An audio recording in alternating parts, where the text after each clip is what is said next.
कहानी की शुरुआत में हमें एक चॉकलेट फैक्ट्री दिखाई जाती है जहाँ पर अलग अलग तरह की चॉकलेट्स बनाई जाती थी और इस फैक्ट्री के ऑनर का नाम विली वोंका था। विली वोंका रैंडमली 5 चॉकलेट्स के पैकेट्स में गोल्डन टिकट्स को छुपा देता है और सभी चॉकलेट्स को पूरी दुनिया में सप्लाई करने के लिए भेज दिया जाता है। अब जिस किसी को भी वो गोल्डन टिकट्स मिलेंगी उसे एक खास किस्म का इनाम दिया जाएगा। इसके बाद सीन शिफ्ट होकर जाता है एक छोटे बच्चे पर जिसका नाम चार्ली होता है और चार्ली की फैमिली काफी गरीब थी। उनकी फाइनेंशियली कंडीशन इतनी ज्यादा खराब थी कि वो बड़ी ही मुश्किल से सरवाइव कर रहे थे और उनका घर भी ऐसा था जिसको देखने से ऐसा लगता था कि वो कभी भी गिर जाएगा। कुछ ही देर के बाद चार्ली के फादर घर आते हैं जो कि टूथपेस्ट कंपनी में काम करते थे और वो चार्ली के लिए कुछ टूथपेस्ट के ढक्कन लाए होते हैं जिन्हें देखकर चार्ली बहुत खुश हो जाता है क्योंकि चार्ली उन ढक्कन की मदद से विली वोंका की चॉकलेट फैक्ट्री का मॉडल बना रहा था। तब ये देखकर चार्ली के दादाजी उसे बताते हैं कि मैं भी पहले विली वोंका की फैक्ट्री में काम किया करता था और आज से तकरीबन 15 साल पहले विली वोंका ने दुनिया की तकरीबन सबसे बड़ी चॉकलेट फैक्ट्री बनाई, यानी कि दुनिया की बड़ी से बड़ी फैक्ट्री से वो 60 गुना बड़ी थी। अब इसी चीज से इम्प्रेस होकर इंडिया के एक प्रिंस ने विली वोंका को चॉकलेट का एक महल बनाने का ऑर्डर दिया। अब विली वोंका ने बिल्कुल ऐसा ही किया, यानी उसने उनके कहने के मुताबिक चॉकलेट का महल बना ही दिया। लेकिन साथ ही साथ उसने इस बारे में प्रिंस को ये भी बताया कि ये महल ज्यादा दिनों तक नहीं रहेगा क्योंकि गर्मी बहुत ज्यादा है और चॉकलेट का ये महल मेल्ट हो सकता है। लेकिन वो प्रिंस उसकी बातों पर ज्यादा ध्यान नहीं देता और फिर हम दूसरे ही दिन देखते हैं कि काफी तेज धूप निकलती है, यानी आज काफी गर्मी होती है जिसकी वजह से चॉकलेट का वो पूरा महल पिघल जाता है। फिर विली वोंका जब अपनी फैक्ट्री में वापस आता है तो उसे पता चलता है कि उसकी फैक्ट्री में एक जासूस आके घुस गया था और इस जासूस को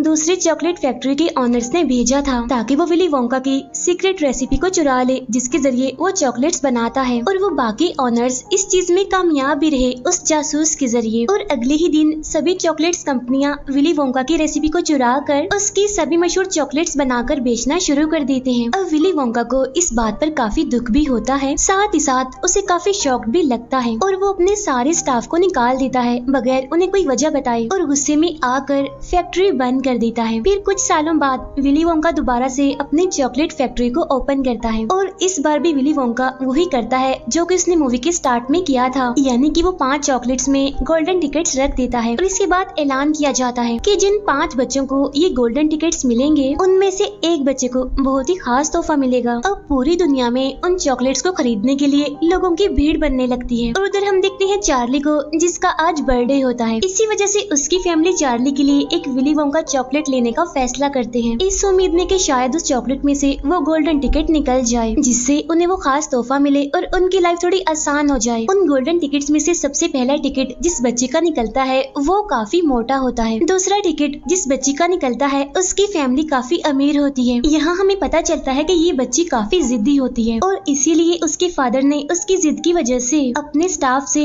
विली वोंका चॉकलेट के हजारों पैकेट्स खुलवाए और तभी उनमें से एक में वो गोल्डन टिकट निकला था। फिर चार्ली के पेरेंट्स भी चार्ली के लिए एक विली वोंका चॉकलेट लेकर आते हैं और तब चार्ली बड़ी उम्मीद से उस चॉकलेट को खोलता है लेकिन इसमें से वो गोल्डन टिकट नहीं निकलता और तब इस बात से चार्ली काफी डिसअपॉइंटेड हो जाता है। लेकिन वो अपना दुख किसी को दिखाता नहीं बल्कि वो उस चॉकलेट को अपनी पूरी फैमिली के साथ शेयर करके खाता है, काफी इंजॉय करता है। तीसरी गोल्डन टिकट एक ऐसी बच्ची की निकलती है जो कि चैंपियन होती है अपने स्कूल की, साथ ही साथ उसने एक वर्ल्ड रिकॉर्ड भी बनाया हुआ था। चौथा गोल्डन टिकट एक ऐसी बच्ची का होता है जो वैसे तो काफी बदतमीज होता है लेकिन वो समझदार भी था क्योंकि उसने अपनी कैलकुलेशन से ही पता लगवा लिया था कि वो गोल्डन टिकट किस पैकेट में होगा। अब यहाँ इस बच्चे को चॉकलेट बिल्कुल भी पसंद नहीं थी, इसीलिए उसने विली वोंका की अभी तक कोई भी चॉकलेट नहीं खाई थी। उधर हम देखते हैं कि पूरी दुनिया में चॉकलेट्स की सेल बढ़ने की वजह से टूथपेस्ट की डिमांड भी बढ़ने लगी। इसी वजह से उस कंपनी में काम करने वाले जितने भी एम्प्लॉयज थे उन सबको ही निकाल दिया जॉब से ताकि उनकी जगह रोबोट्स को लाया जा सके। अब क्योंकि चार्ली के घर में कमाने वाले सिर्फ उसके फादर ही थे तो आज उनका ये एक जरिया भी खत्म हो जाता है और अब उनका घर चलाने वाला कोई भी नहीं था। लेकिन चार्ली के फादर ये बात अपने घर में किसी को भी नहीं बताते। फिर चार्ली के दादाजी चार्ली को कुछ पैसे देते हैं जो कि उन्होंने अपने पास जोड़ के रखे हुए थे और वो चार्ली को फिर से विली वोंका चॉकलेट को लाने के लिए कहते हैं इस उम्मीद में कि शायद अब उनकी किस्मत खुल जाए। और तब चार्ली ऐसा ही करता है, वो फिर से वही चॉकलेट लेकर आता है और यहाँ वो दोनों बड़ी उम्मीद से चॉकलेट का वो पैकेट खोलते हैं लेकिन इस बार भी उसमें से गोल्डन टिकट नहीं निकलता। इसलिए चार्ली उदास होकर घर से बाहर आ जाता है और तब उसे एक शॉप के बाहर से एक नोट मिलता है और उन पैसों से चार्ली फिर से वही चॉकलेट खरीदता है और अब जैसे ही वो उस पैकेट को खोलता है तो उसे अपनी आंखों पर यकीन नहीं आता, क्योंकि अब की बार उसका गोल्डन टिकट निकल गया था।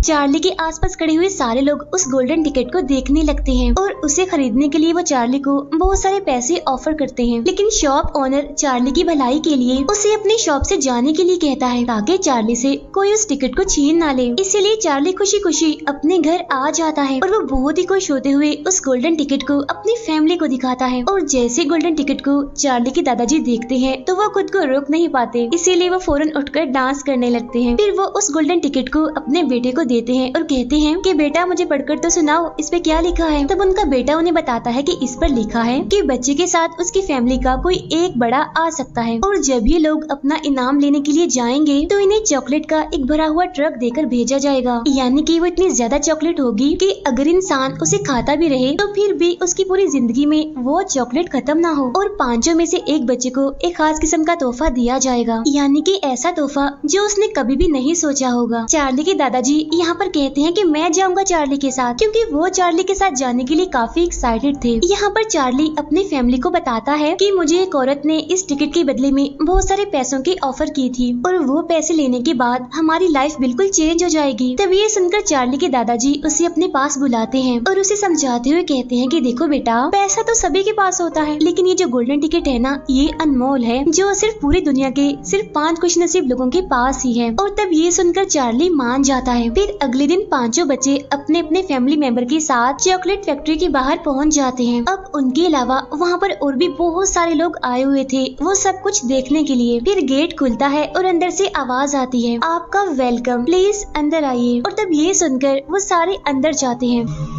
उनके अंदर आते ही वो दरवाजा बंद हो जाता है। इन सभी लोगों का एक बड़ा अच्छा सा वेलकम किया जाता है एक गाने के साथ, और ये गाना विली वोंका पर ही बना हुआ था। इसके बाद विली वोंका खुद उनके सामने आता है। यहाँ सारे बच्चे विली वोंका से अजीब अजीब सवाल पूछने लगते हैं, जिनका जवाब विली वोंका भी बड़े ही अजीब तरीके से देता है। फिर विली वोंका खुद भी उनका वेलकम करता है फैक्ट्री के अंदर। फिर इसके बाद वो उन सभी को बताता है कि इस कमरे में जितनी भी चीजें हैं वो सारी चॉकलेट से बनी हुई हैं, यानी कि घास, वाटरफॉल, पहाड़ और तालाब भी। आप यहाँ पर घूम सकते हैं और यहाँ पर किसी भी चीज को खा सकते हैं। तभी सुनकर वो सारे बच्चे इधर उधर फैल जाते हैं और तभी उनमें से उस जिद्दी बच्ची को वहाँ पर एक बोना दिखाई देता है और वो इसके बारे में विली वोंका से पूछती है। तो वो उन्हें बताता है कि एक दिन मैं चॉकलेट के नए फ्लेवर्स को तलाश करने के लिए जंगल में गया था और वहाँ के जो ट्रीज थे वहाँ पर इन बोनों का पूरा कबीला रहा करता था और इन बोनों के पास बहुत सारी कोको होती है। इसीलिए विली वोंका कोको हासिल करने के लिए उनके कबीले के लीडर को ये ऑफर देता है कि अगर आपने मुझे कोको लेने दिया तो मैं आपको अपनी चॉकलेट फैक्ट्री में काम करने का मौका दूंगा, जहाँ पर आप सारे लोग बड़े आराम से रह सकते हैं, मजे मजे की चॉकलेट्स खा सकते हैं। इसी दौरान वो मोटा बच्चा चॉकलेट पीने के लिए चॉकलेट के तालाब में जाता है, लेकिन तभी गलती से वो उसमें गिर जाता है। लेकिन इतनी ही देर में वहाँ पर एक काफी बड़ी मशीन आ जाती है और इस मशीन के जरिए ही चॉकलेट को फैक्ट्री के अंदर ले जाया जाता था। अब जिस पाइप के जरिए चॉकलेट जा रही होती है, इसी पाइप में वो मोटा बच्चा भी फंस जाता है और तब यहाँ पर विली वोंका के सारे एम्प्लॉइज उस मोटे बच्चे के लिए गाना गाने लगते हैं। और तब ये देखकर वहाँ पर सारे लोग काफी हैरान हो जाते हैं कि आखिर इन्हें कैसे पता था कि ये मोटा बच्चा इस पाइप में फंस जाएगा। अब उस मोटे बच्चे को फंसा हुआ देखकर उसकी मदर को उसकी काफी फिक्र होने लगती है। फिर विली वोंका अपने एम्प्लॉइज को बताता है कि उस बच्चे की मदर फैक्ट्री के अंदर जाना चाह रही है, तो तुम इन्हें वहाँ ले जाओ। इसीलिए उस मोटे बच्चे की मदर वहाँ अंदर चली जाती हैं और बाकी लोग विली वोंका के साथ आगे के टूर पर चले जाते हैं। आगे जाने पर उन्हें चॉकलेट की नदी में एक बोट दिखाई देती है और उस बोट में ये सारे बैठकर अपने आगे का सफर तय करते हैं। इसी दौरान विली वोंका नदी से चॉकलेट निकाल कर चार्ली को टेस्ट करने के लिए देता है और तब चार्ली चॉकलेट को टेस्ट करते हुए विली वोंका से पूछता है कि आपने अपनी जिंदगी की पहली चॉकलेट कब खाई थी। और तब विली वोंका इस बात को बताते हुए अपने फ्लैशबैक में चला जाता है। वो बताता है कि मेरे फादर पूरे शहर के सबसे बड़े डेंटिस्ट थे और वो हर हैलोवीन पर मेरे लिए बहुत सारी चॉकलेट्स लाया करते थे। मेरे फादर ने मेरे दांतों पर ब्रेसेस लगाए हुए थे ताकि चॉकलेट्स खाने की वजह से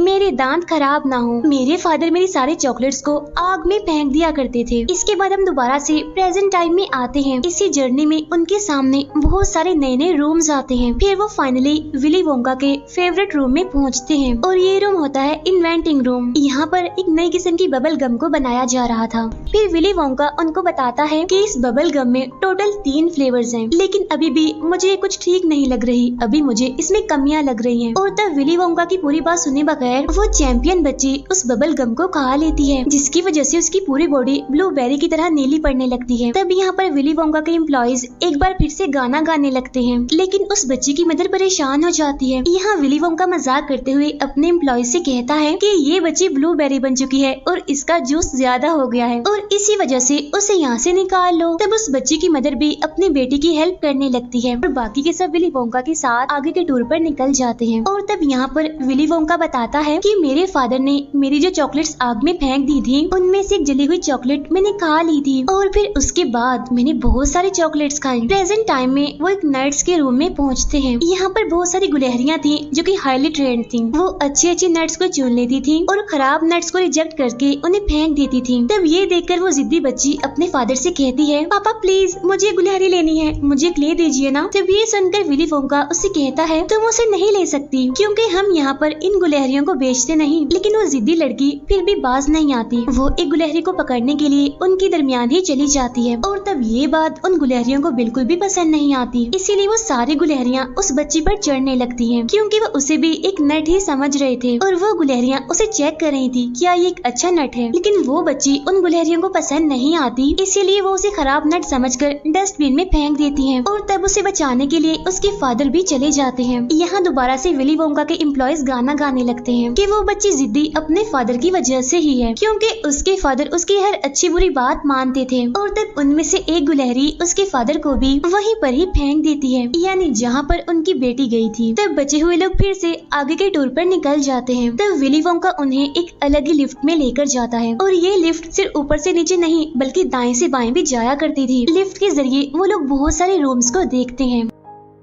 तब यहाँ पर चार्ली विली वोंका से पूछता है कि आखिर आपने ये सब कुछ कैसे शुरू किया। और तब यहाँ पर विली वोंका बताता है कि मेरे फादर ने मुझे चॉकलेट्स खाने के लिए मना किया था, लेकिन मैं तो चॉकलेट लवर था, मुझे चॉकलेट्स बहुत पसंद थी, इसी वजह से मैंने अपना घर छोड़ दिया। फिर प्रेजेंट टाइम में वो एक टीवी रूम में पहुँचते हैं जहाँ पर किसी भी चॉकलेट को टीवी के अंदर भेजा जा सकता था और टीवी देखने वाले सारे लोग उस चॉकलेट को खा भी सकते थे। अब उसकी इस बात पर समझदार बच्चा यकीन नहीं करता, इसीलिए वो उस मशीन में जाकर उसे स्टार्ट कर देता है, जिसकी वजह से एक तेज रोशनी से वो गायब हो जाता है और फौरन ही टीवी के अंदर पहुंच जाता है और इस वजह से उसका साइज भी काफी छोटा हो गया था। और तब यहाँ एक बार फिर से विली वोंका के एम्प्लॉइज गाना गाने लगते हैं और ये गाना उसे समझदार बच्चे पर बनाया गया था। फिर उस बच्चे के फादर उसे टीवी से बाहर निकालते हैं, लेकिन उस बच्चे का साइज अभी भी काफी छोटा था, इसीलिए उसके फादर विली वोंका से पूछते हैं कि अब मैं क्या करूँ, आखिर ये बड़ा कैसे होगा। तब विली वोंका अपने एम्प्लॉइज से कहता है कि इन्हें फौरन स्ट्रेच रूम में ले जाओ, यानी जहाँ इसे खींचकर बड़ा कर दिया जाएगा। और यहाँ पर विली वोंका देखता है कि अब सिर्फ चार्ली ही बचा है और बाकी बच्चे अपनी अपनी बेवकूफियों की वजह से यहाँ से जा चुके हैं, यानी कि चार्ली ही विनर है और उस इनाम का हकदार है। फिर विली वोंका उन्हें एक बार फिर से एक लिफ्ट में लेकर जाता है। फिर वो एक अप एंड डाउन बटन को प्रेस करता है, जिससे वो लिफ्ट फैक्ट्री से निकलकर काफी ऊपर चली जाती है, जहाँ पर वो देखते हैं कि वो चारों बच्चे काफी बुरी हालत में वापस जा रहे हैं। फिर चार्ली इस सब के बारे में विली से पूछता है और तब विली वोंका ये सारी बात बताने के लिए लिफ्ट के जरिए चार्ली के घर पर पहुंच जाता है। वो चार्ली के घर की छत तोड़कर अंदर पहुंच जाता है। यहाँ चार्ली के पेरेंट्स चार्ली को देखकर बहुत खुश हो जाते हैं। यहाँ विली वोंका चार्ली से कहता है कि मैं अपनी फैक्ट्री तुम्हारे नाम करना चाहता हूँ क्योंकि अब मैं बूढ़ा हो रहा हूँ, मेरा एक बाल सफेद हो चुका है, बाकी भी हो जाएंगे और जिसकी वजह से मैं बूढ़ा हो जाऊंगा। इसीलिए विली वोंका चार्ली को उसके साथ चलने के लिए कहता है, लेकिन चार्ली विली वोंका के इस ऑफर को ठुकरा देता है और कहता है कि मेरी फैमिली मुझे सबसे प्यारी है, मैं दुनिया की किसी भी चीज के लिए अपने फैमिली को नहीं छोड़ूंगा। तब इस बात पर अपसेट होते हुए विली वोंका वहाँ से चला जाता है। इसके बाद चार्ली के फादर को फिर से टूथपेस्ट कंपनी में जॉब मिल जाती है और अब यहाँ पर चार्ली की फैमिली पहले से काफी बेटर हो जाती है। उधर हम देखते हैं विली वोंका को जो कि काफी परेशान होता है। इसी वजह से उसे फौरन एक आइडिया आता है, जिसकी वजह से वो फिर से चार्ली के पास जाता है। वो अपना चेहरा छुपाकर चार्ली से पूछता है कि क्या तुमने कभी विली वोंका को देखा है, जिस पर चार्ली कहता है कि हाँ मैंने देखा है, उनके बाल काफी अजीब से हैं। तब ये सुनकर विली वोंका अपना चेहरा उसे दिखाते हुए बोलता है, चार्ली ऐसा बिल्कुल भी नहीं है। यहाँ वो दोबारा से चार्ली को ऑफर देता है, लेकिन चार्ली एक बार फिर से उसे मना कर देता है और वो विली वोंका से पूछता है कि क्या आप अपने फादर से कभी मिलने गए हैं। इसके फौरन बाद वो दोनों उसी लिफ्ट में सवार होकर विली वोंका के फादर के घर के बाहर पहुंचते हैं। यहाँ विली के फादर उसे पेशेंट समझ रहे थे, इसी वजह से वो उसे अंदर ले जाते हैं और उसके दांतों को चेक करने लगते हैं। क्योंकि विली काफी बड़ा हो गया था, इसी वजह से वो उसे पहचान नहीं पाते। यहाँ चार्ली देखता है कि विली के फादर ने उसके सारे न्यूज आर्टिकल्स को बिल्कुल सर्टिफिकेट्स की तरह दीवारों पर लगाया हुआ है। चेकअप के दौरान विली के फादर उसे कहते हैं कि तुम्हारे दांत बहुत अच्छे हैं, इतने अच्छे दांत मैंने आज तक नहीं देखे। और तब यहाँ पर विली वोंका ये रिवील करता है कि मैं विली वोंका हूँ, यानी कि आपका बेटा। और तब यहाँ पर दोनों बाप बेटा एक दूसरे के गले मिलते हैं। और तब यहाँ पर विली वोंका को फैमिली की अहमियत का पता चलता है कि फैमिली कितनी जरूरी होती है। इसके बाद यहाँ वो चार्ली को एक नई ऑफर करता है। इसके बाद वो दोनों फैमिलीज चार्ली के घर पर खुशी खुशी खाना खाने लगती हैं, क्योंकि असल में विली वोंका चार्ली के घर को अपनी चॉकलेट फैक्ट्री के अंदर ही ले आया था। और अब चार्ली अपनी फैमिली के साथ उसकी फैक्ट्री का ध्यान रखता है, यानी कि अब उनके हालात काफी बेटर हो गए हैं। और इसी के साथ ही इस मूवी की हैप्पी सी एंडिंग हो जाती है। Thank you for watching.